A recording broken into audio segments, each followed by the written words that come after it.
Small boats loaded with wares sped to the great liner as she was entering the harbor. Before she had anchored, the men from the boats had climbed on board, and the decks were soon covered with colorful rugs from Persia, silks from India, copper coffee pots, and beautiful handmade silverware. It was difficult not to be tempted. Many of the tourists on board had begun bargaining with the tradesmen, but I decided not to buy anything until I had disembarked. I had no sooner got off the ship than I was assailed by a man who wanted to sell me a diamond ring. I had no intention of buying one, but I could not conceal the fact that I was impressed by the size of the diamonds. Some of them were as big as marbles. The man went to great lengths to prove that the diamonds were real. As we were walking past a shop, he held a diamond firmly against the window and made a deep impression in the glass.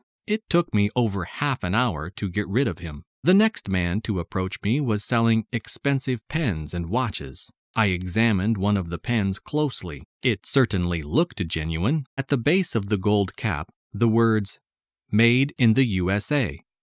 had been neatly inscribed. The man said that the pen was worth £50, but as a special favor, he would let me have it for £30. I shook my head and held up 5 fingers, indicating that I was willing to pay £5. Gesticulating wildly, the man acted as if he found my offer outrageous, but he eventually reduced the price to £10. Shrugging my shoulders, I began to walk away when, a moment later, he ran after me and thrust the pen into my hands.